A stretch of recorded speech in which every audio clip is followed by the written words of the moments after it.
the favorite track star. So, getting into our topic for today. Okay, so basically this is a childhood story of mine, and it has to do with foreplay. Okay. Alright, so I don't know if this is something that other people have, struggled with or thought about, but this happened to me and a good friend of mine. We were never educated on foreplay. We always knew you don't have sex before you get married, but we never were educated on foreplay. So one of the, I don't know what the word is, one of the, I guess, misleading things that I used to do is when I went out with a girl, I used to pray to have foreplay. I didn't know, and I didn't understand until I was with a friend, the same friend, and we were reading our Bibles and we found that. And then that's when I understood that, wow, this is bad. This is wrong. I didn't know that. And the reason why... What scripture? What scripture you found it in the Bible with? It was in Corinthians. Flee sexual immorality. Don't run to it in your youth. Yeah. Guard your flesh against that. And so I did not know that was wrong. And the reason why I didn't know it was wrong is because I want to, shout this out to all the kids out there, young people listening, is you have to get in a good Bible-based group of some sort.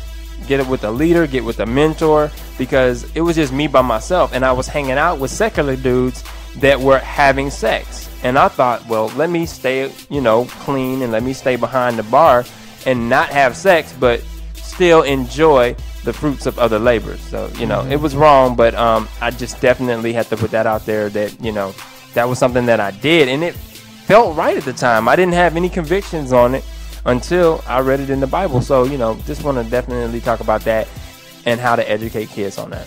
Wow. Anybody? So what's the question? The question? Yeah, regarding the topic. Okay. Of course, we all believe foreplay before marriage is wrong, right? Outside of marriage, anything. What do you define as foreplay? Wow. There's a lot. There's a lot. Specifically, kissing, holding hands? I wouldn't say kissing is. Why? I don't. But what kind of kissing? What if you get tonguing it down? Tongue kissing, I don't think it is, and that might just be me. Okay. I know. I'm getting some looks in this room, man. No, wow. I'm just asking. So what would you consider? Because you do believe foreplay is physical. Sure. Okay. Do you think foreplay touching a woman in private areas is definitely, that's where it starts, I believe. I believe kissing, I believe hand holding, I believe that can be done innocently. But I think if you get to a point where it's a little, grungy and kind of grimy, well, what then if it it's crosses not line. grimy? Like, what if a guy is touching his girlfriend's breast and it's just delicate? That's wrong. Why? But what if it's innocent to them? Because Corinthians also says it is good for a man not to touch a woman. But when you kiss, you touch. Yeah, when you hold hands, you touch. Touching with my hand is different from touching with my lip. I'm not gonna back down on this one. I just want to know. I'm not asking to try to put you in a corner, but I'm saying I don't think that there's a defined physical place where you can say this is foreplay from this point on, because for some people it could be kissing or French kissing. Like that's too much for me. I don't need to do that. That gets me sexually aroused and makes me want to complete. Well, I'm glad you brought that up, because that's where you bring in barriers.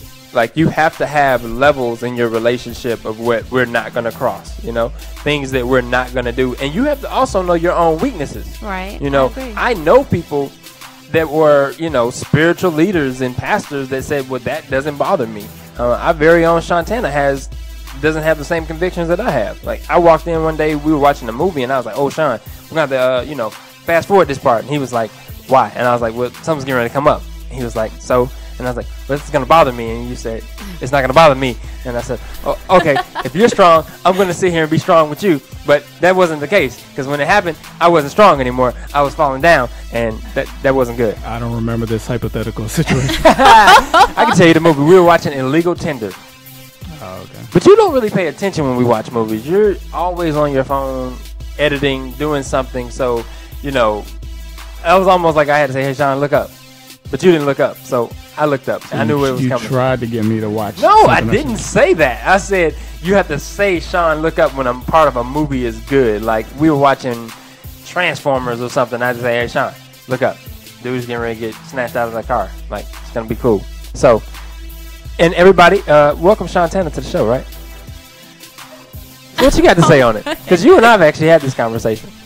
No, I mean, I've said this I've done spoken word pieces about this where everybody told me, like, when I was growing up that you're not supposed to have sex. So I was really good at doing stuff people told me not doing stuff people told me not to do. You know, I was obedient, so I didn't do that. But nobody really talked to you about all the other stuff that happens before that. Exactly. You know? Like I didn't even know they existed. Like, you know what I mean? Like if nobody talks about it, I didn't know anything about it. Right. So that's kind of where I struggled. Like I struggled with, let's just be real. So in high school, first it started with pornography. Okay. Nobody talked to me about pornography, so I didn't see anything wrong with it. And I think all these issues that we're talking about, they all start the same way. You feel like it's innocent. Like for me, it was that girl is pretty, so let me see more of her pictures. And I just kept looking at more and more pictures, and then she just started taking on more and more stuff. And it was like, oh, okay, well, I'm not looking at porn because she's not doing anything nasty yet, so it's okay. So you just keep going down that path, and it turned bad. And similar to your story, I remember telling God, like, if you give me a real girlfriend, then I'll stop looking at porn. I said that. Right? Yeah, I said that too. And that's exactly what happened. I got a real girlfriend, and I haven't looked at porn since then, since I was 17. Right. But the problem is it just turned from like virtual issues to a real issue. Like now I have somebody I can actually, play out what I was thinking. And it was the same problem. You start out being like, well, first you just want to touch, somebody's breast on top of their clothes, and then it just gets worse and worse, because the perfect illustration I got was this guy. I always refer to this guy because to me he saved my life, Tom Nelson, and he did a series, Song of Solomon, and the way he described it was, every time when you're first dating a person, everything you do is like an electric shock. Like the first time you touch their hand, it's like, oh man, that was awesome. Yeah. Like it felt like the best thing in the world, right? So then the next thing, like after a while, you touch their hand, it's like whatever, it's just their hand. And the next thing you might touch their arm, and it's like, ooh, yeah, that felt really good. And then the next thing is like, oh, you touched their leg like accidentally. It's like, oh man, that felt awesome. And you have to keep moving to, you kiss them for the first time. It feels amazing. Yeah. But as time goes on, when you do those same things over and over again, it doesn't feel like anything. It feels like numb. And so eventually, this is the progression he said. First, it's hand to hand, hand to body, mouth to mouth, mouth to body, body to body. That's the progression that God naturally designed for you to go through before you have sex. And if you start doing that before you get married, you're going to run out of things that feel good, except sex. And when he described it that way, it helped me understand, okay, that's why you have to avoid not just sex, but anything involving sex, because it's all a purity issue. It's not just intercourse is the issue. You know what I mean? I can tell you why mine was so hard to deal with, because my catalyst was my dad. My dad is a pastor now. He's saved, and he has gone through a rebirthing since I was 17 years old to where I'm 29 now. So my dad has been the light of my life. But when someone you look up to actually introduces you to something, it's harder to say, I know this is wrong, or I think this is wrong. And I found a magazine when I was a young boy, and when I confronted my dad and told him I found it, he gave me another one. So it was a rebellious stage for both me and my dad. My parents had separated, and my dad was going through, I guess, kind of like withdrawals, kind of upset with God, and didn't really have that relationship with God that he believed he wanted, or believed that he did have. And he was trying to teach me how to be a man.